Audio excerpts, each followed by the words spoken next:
Oke, nimbula. Oke,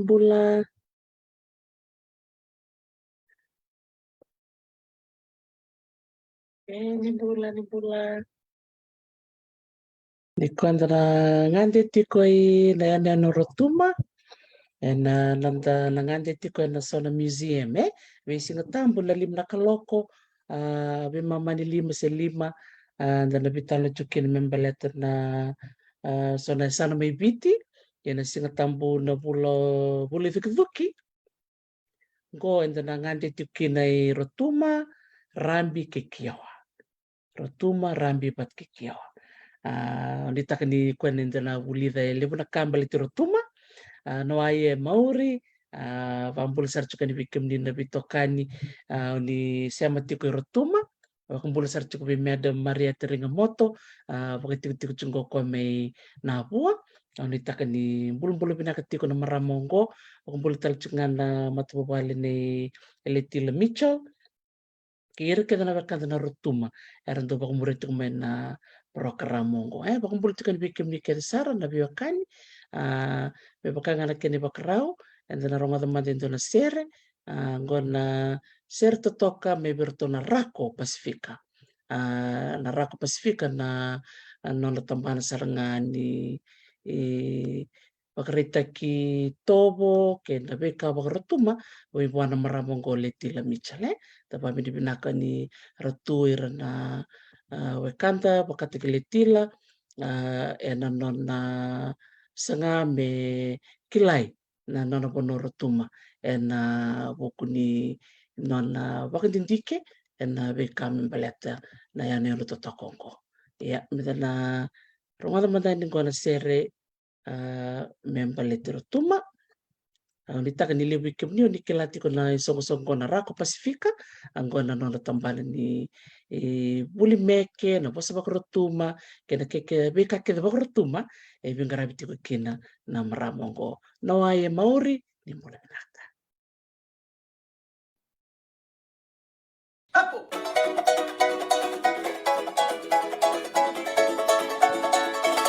Raota uma arotuma Raota uma arotuma Nefu ewo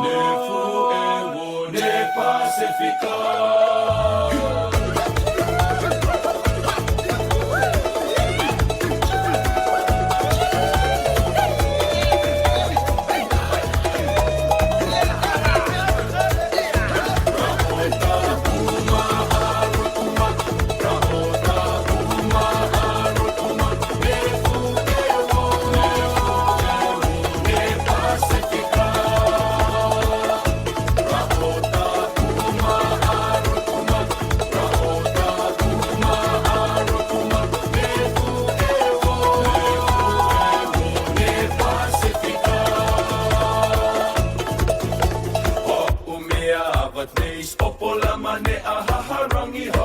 Sirian hoki a fenga mau hoki a fenga ne o I ea fate ela mane a ete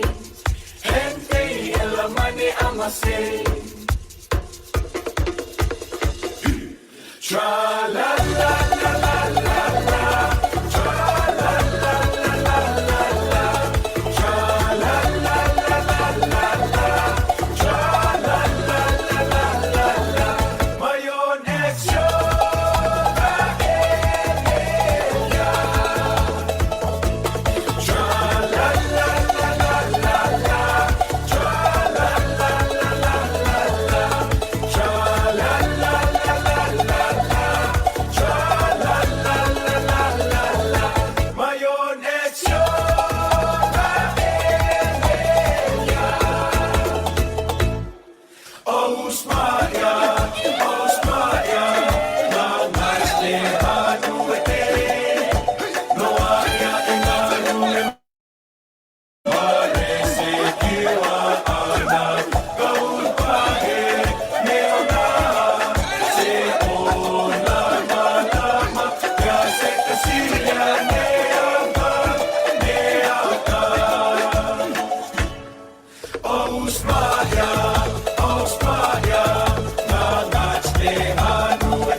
Maha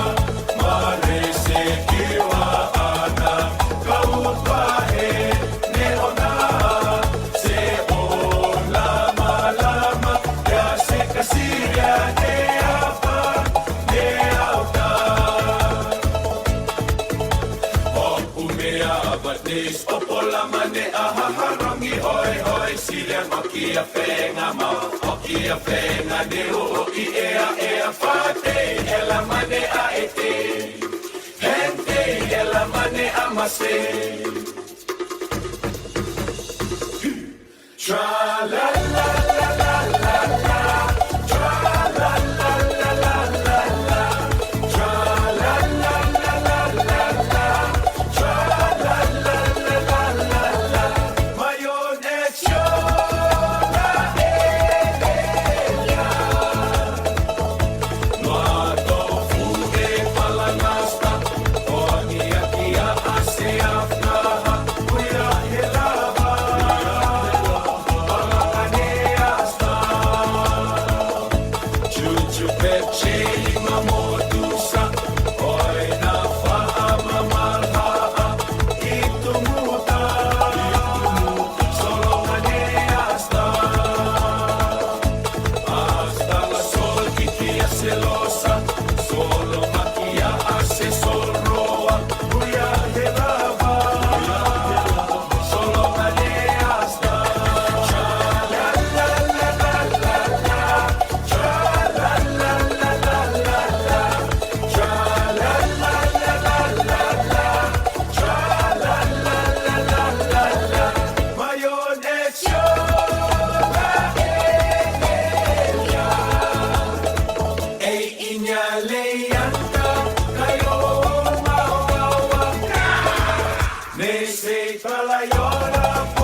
Raota uma arotuma nefu ewo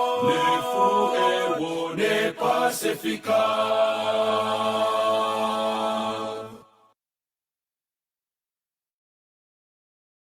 Ni bula binakatale mai na wae mauri ngondo ngana tal no leka sara na vitalo tiko kina na ulutanga membali tirotuma na madha katumai na ngande ina yanu kio au tena madha tale ni muri na ngande ina yanu orambi anda kila tiko ni tolu na yanu nungo era melewa na tiko era na wekanta era ngoli mai na bei wasa Pasifika da kila ni ortono wekanta na rotuma era to na ngono makausara na bakitin kawalu walu sanga wulukan dua neka 5 ke 5 Mei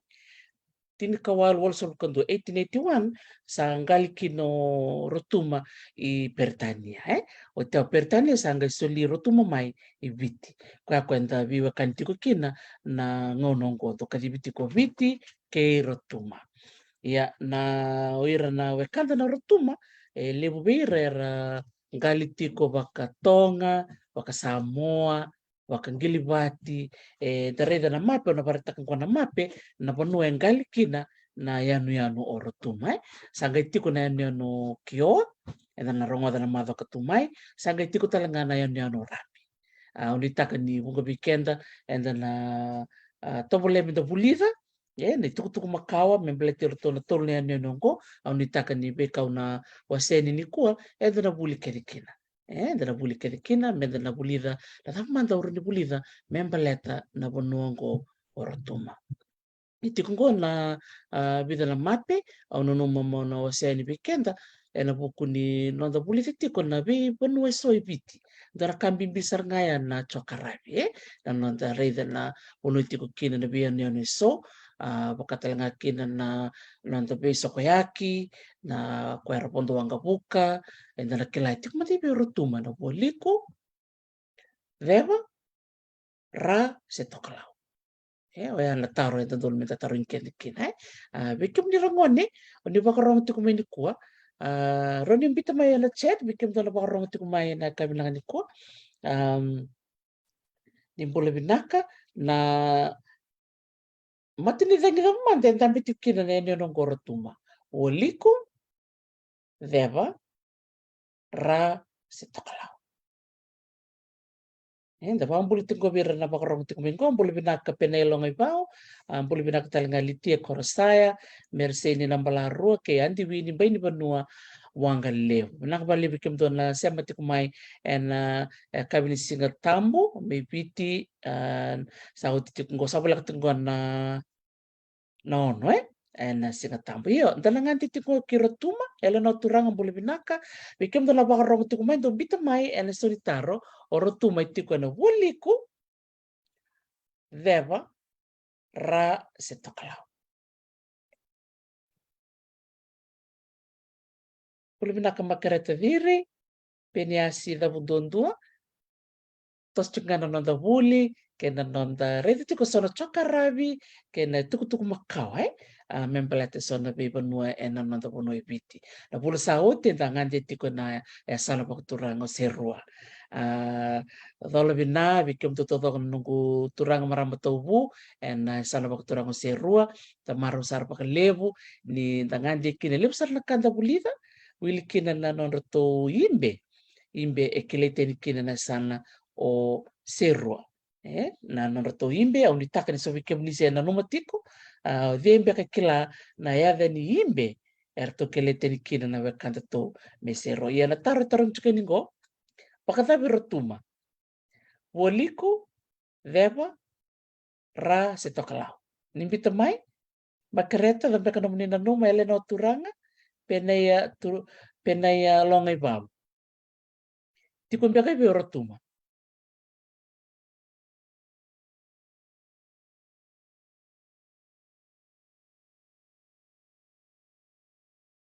Boleh benarkan diulang? Di kwenta na ngandi tukina na ono bakaturang orotuma. Tikungo ndo na kena mape. Endo na sarap bat ketu kaningo. Samber na solitaro sabar tak mutangay na mape. Bikim to na bakarong tikumay. Onita kan unikilay tikumbet na ibe orotuma.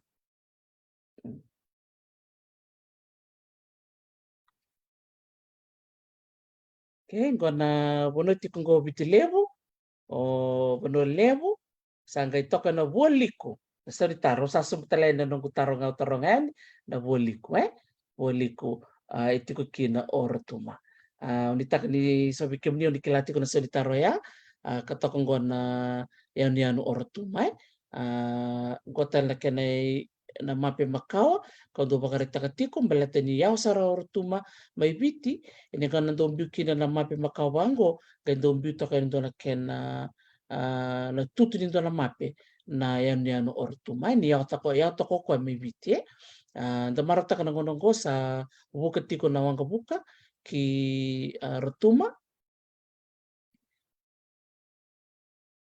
saranira buka na wanga buka me berto na Pacific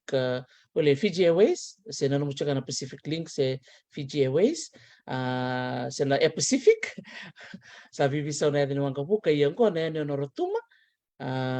da marota ka nangono ba koloni erto wa biti tala chaka mikina mengali kibiti na matento pertani ngo talangando na mape chukina ngo orotuma edakango robi bola katstok ngo ke na yan ngo o vikombia vikombia wili mathuata ya nani tondo taka boli mai vikombia kito reda ni bunganangona nanraki vikombia ro bimuri batsanga ke nanraki merotuma so ngona nanraki uda tu bono levo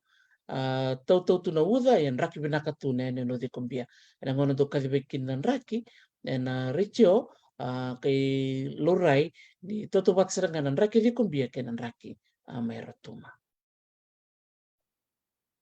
gona tikina sena districts babalangi me na sana bakturanga wena bono bakturanga rotuma vitu na kena tikina tokongona kena mape ono atau o inafa pepche chuchu malhaha, itutiu, patke itumuta. Gona yanu rere toka orotuma o clara kalunga to irana sa butuki rotuma oti na kena panua mbula-mbula. Di kwenda na buliri kini so na bekai matali kina na bonongo rotuma kanda na ngante talanga na British Museum. Mepaka na bital no nikua sema tiko na museum na balni yo marroi. Na dava so na yo marroi kunei na kena vale ka sema tiko ki rotuma. Goso na kai matali kina na eneo no rotuma tiko kina na Split Island kada na tiko Hofliwa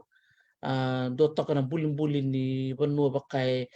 musi rotu gai toka lomendo na batungo kasi mata tiko na punongo sana na gorong-gorong matanga na kena rere binaka bir na sambutu ki rotuma ke baka so bikim ni na barong tiko mingo oni sale sumi rotuma ni imbita nga men na chetira oni sale sumi kina sesebera o yau seber ni ule sumi rotuma au ni taka ni dona ngona mai muri sakro bi na kitiko kina nungu tokani mai Islandi o Fesaitu Solomoni mena dona ngona me tona kitona ngante bata na nona yanu me rotuma ke barang cuman o Fesaitu Solomoni no ai mauri Fesaitu arto na bubale arto sama tiko mai Gleninus mai New Zealand. Abakambul talcunga bi mele tiu boleh binaka mele ke na non to mata bubale tondo sama tiko mai pakuranga boleh binaka goso na kai kileitin kino rotuma mena yanu go hofliwa tiko telengango na non to sal da kelani do vaidana tiko na tefui na tefui do tukuni tiko ni epakai do mate vitu tiko da wili kana na mate ni solungo do ro tolu ba 5 ono vitu awatarongi nongo itokani o Fesaitu Menislandi ngai tuku nongono ko na vitu na mate ni tefui mata taka tiko na vitu na tikina vitu na tikina bakai balik tiko na vitu na mate ni salu kaolongi bati tikina me nonra tefui do rere binaka na nonra dontara na nonra meke se na nonra tubai tutu se songo tapa ngai rabai te bikina kanda nonra tuma era dontara bakalebu na nonra salu na tefui.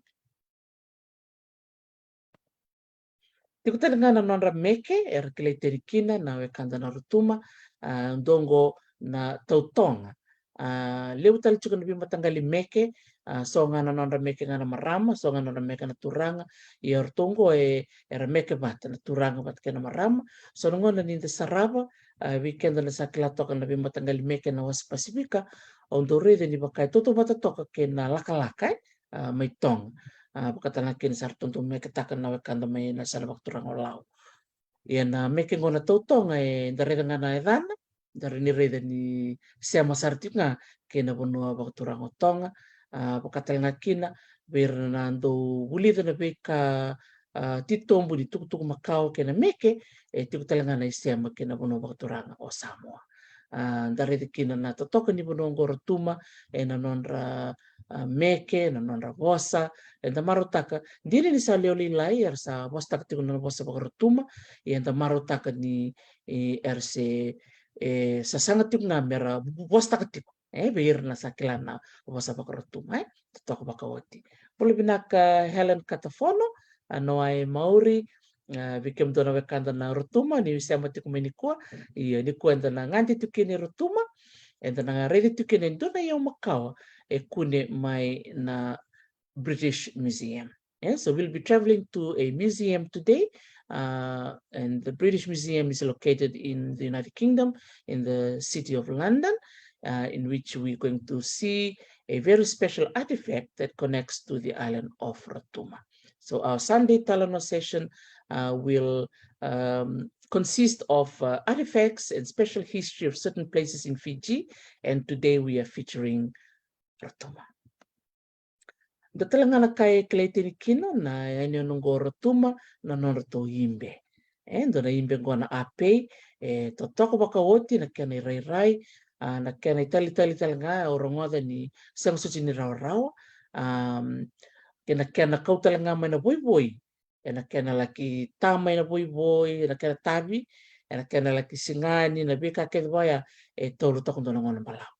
nangonongo da marutaka ni sa vakambulumbulu tektal chiku na tali ni ape na roto imbe na rotuma sa sangai tali chiku me sa lewu tali na marama ni rotuma mera talia na nonra imbe ngona ape. Da marutaka sa uliu taka na imbengo bikem na barong tiku mai orongoda na nongwa baita bitiko na bida na bulu saoti ketua bitalang taka tikina na nongwa rotuma membaleta na imbengo na ape gai tukunin sa wakati ko yun dono lima na raw dona imbe elabu ni biti ana kena sa uliu membukani uira na kata na rotuma sa archiko ibalani lewu ra do binakata na ape mera pakai ngataka na songo di baka mau sana songo era binakata mera baita bikin kong kini ni sa leo lila ira kila na tali ni ape sa lakodake na sau ni ape ongge rongo ngona ni tukuni sa seka ni dolondolo limnan raw sa tiku saranga na ronondolo sa saule iya dana sana ndaro ni kaya dono nga mi saule balata ni dono me wili telna kina non rangona na marama era pakai tabi ena talingon ni ape toro tong dono ngona balabu iya da beba kau satu kunuti me liu da marutaka ni liu era sa wuli tali tiko na kena tali mera ni kaku ni ali na kena kilai na imbi rerita tokongo na ape totoko baka woti na bali brotuma na nomni baka bulan takatinga na beka oni kilai tenpia and then ngante sarango na British Museum rita ko endo na baka tokai tiko na rotuma headdress apaka sukumuni may rotuma sembera na tin kawalu on sa ngabul kalima tiko kinabuti ni mano ka baka nga tektalang na kulan damdam tukuni ni bera na wekanta na rotuma na ngonongo sa siyang sutsar ni lewera na numa na kena do baka nga taki dari 1865 that's a long time ago singa ni madalaw Helen katafono sa rhythm beka na matanggali baka na isala embio na ulu na isala embio na ulu baka ngataki da sika nikila de lakalakong beka tikin beka ni baka ngataki beka ni na meke se baka ngataki beka na dom beka na nonra songo baka banua baka rotuma ke bakar na bakarong tuk makamay na wekada na rotuma raw ni rabaka madaltak si baka ngitekin baka na taba na headdress ngo da baka reda ngo nintu baka ngataki mentar maki na ulu tutok baka woti na rere ni isala buti ni manu ngo na nunggu witar-tar bat kisona wekanda na rotuma wilikin na maramo letila Mitchell ratukulungo ni sasya kanindu kila na kene dakadaka belate ni sasya katalanga ni kelembeka na kena ndo baka ngataki da gere kina be kemuni na barong tuk mena kabnikua be kememi dakadaka na balni maroi kememi ndo bulida na kene tuk makau ndo na yahwe sanga ndo kilai sanga mi kilai ndo baka ngataki na songda baka ngataki beka na meke se baka ngataki beka ndo na na kena pingar-garai beka baka banua baka rotuma se aran don taran beka na turanga se otim beka ndar taran beka na non rambete ke baka se do baka ngataki tiko endar ni rede ni ena tiko iram beka na marama se iram beka sona turanga era non radaka mera talia na matanggali sala buti ni manu bakango ia me baka ni sa ia ni na kena kilai sa siang talangani kilai na tuku makau si wa veda kaba si ando baka ngataki ana ia damarau ni tiko na museum baka ngona British Museum me Londoni ke baka tiko baka sona nonda na wekanda na rotuma tiko me Ngilandi rani rangole na British Museum Londoni rani ra bitar-tar ke na Pacific Curator o Jill Hassel kay bitar-tara ni bitar-tara ni ba ko nang kay bita mo ko na kay tuku matelalay menda na kila membaleta na isalango karatalanga ninda ronireza na buno itukina vikam ni natiko may Englandi rosaranga no ningwale and British Museum totokan dia ninda reza na bika makawakango era ninda laki bulidikin na bika membaleti rotoma ya memkan na tuku tale waka suku muna mai membaleta na isala lewongo tikungo bia usana kena itukutuku muna reza manta Aura barata kaningo na wanga kaina kini waka bonto kini kina na kena laki waka soko muni mai na wanga na HMS Kura Koa ngo tamba na wanga na 1865 na wanga maybe kwa na turanga ki koto mai na isalea bato na kene bulimbuli na wanga erto tambakan na navyhistory.org.au na kena biu mai na wanga ya soko sarmi Australia ki rotuma na gereta na tuku makao na wanga ya wonto tiku kina na turanga ni balangi ka waka soko muna mai na isala buti ni manu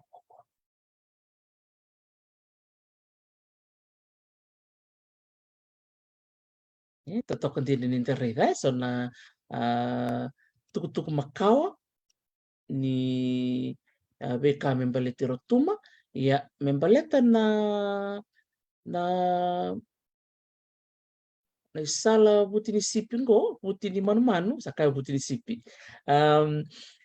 tukuni ngone ni asetali but ni kupaka sukumuni mai na 1865 ken balimbali ase chuku makao na isala mai na tika bunitin kawal man raw tukuni na kena vere rote tikuni 5 kawal na sentimita 5 kawal na sentimita kena ramba wakambamba bango 7 na sentimita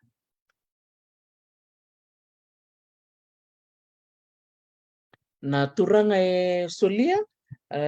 kina British Museum na dano Julius Lucius Branchley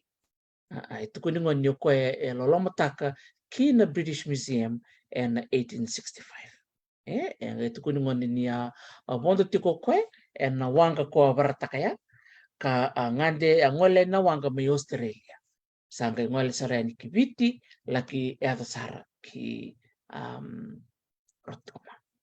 dagare dana tuku makawakango ena kena baka suku muni mai ka kawite kikina na ene no rotuma ena kena marro itu na matanggali sala makawakango ya tamarotaka ni ratiko na wakanda na rotuma era ni rana buli tali beka na keni tali era tali ni wasita ni bira na ngoni ena ngonongo merkela te sekani kilan jana lako na tanda baka pertania designer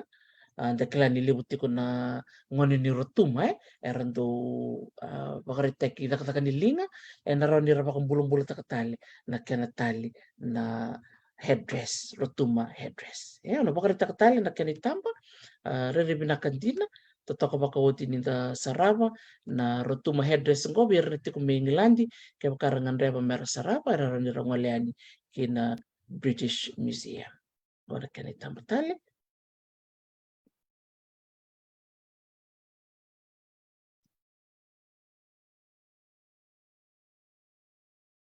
beba kausat kuntukania sa sigili burakila nangonongo na kena tali sa na kena kila ini tukutuk makao membaleta na isalango ya danu itaka nirnanga ibitano kena kanda na rotuma ena kena bakan dia tekting ngaya ni na itukutuk makao membaleta na yan tatakongo seko ngaya na nangui tekitaki na kabinang ni kuwa membaleta na yan no rotuma da bulida sa ni tukutuk makao ena kena ngaliani ki Englandi ene ka 5 ni Mei 1982 da marotaka ni yananon sa ngole ni Englandi mesa wiliki rotuma mengali kina sanga isoli rotuma ine kwa kiviti kwa enda biwa kantu kina na rua na vanua ongo Nakabali besar bikin nina siya may kuha o marota ka na naman ibito ko may na nang detalan no nagaimbito ko na YouTube channel na nung ko video ko bikin nina siya meron ko ni subscribe and na nung YouTube channel di ngala nga na talo no with Dr. Tia na YouTube ni reda nga na nung ko tangga ni baba ni tambaka nga na subscribe. Just click on the subscribe button and you can be able to get notification with all the videos and the interviews that we are doing on this program, and we'll be able to also invite some of our brothers and sisters from Rotuma to come and share some interesting history and stories from the beautiful island of Rotuma. Au sabak mo din bikim ni nakabali mo na nom ni bakarongomay and alam mga nindo ni awongo and then siya matiko kina may Hawaii kina ni Robital na kina kay Grace Tueli nangonelewa tikong ko na yon na oaho na tahu ni olaie kero na bital na tuka kina na buku ni ulutanga unting takatiko menon da ulutanga na bula duki se na bula chulai na ulutanga membaleta na ulu bakaviti ambui nga sarsuri titi kumai sona marama amara teksara ni marau mer mai talan noa mer mai wasia na nona ding ding mer ulu bakaviti kemo kau ni kila dona nom ni tokani se dona me kamu ni ulu bakaviti ka ngandreva me oni ngandreva me meno kubulani ni ngai bitar talanga me biau mer na suriti me mer na mai talan no la laka la kwala ngani me bitalon no bebe tin kali mena miniti rusanga bulu erna me bakam bulanga rawasia na nona talan no en longo di bula kaya goculai nangona ngaranga lalakina erna lande mai na nungui pata-pata mike mai mina vital no bitu na kaloko mai viti ni kaya siya matal mai nakapakalevo sa pakamadayani ni mata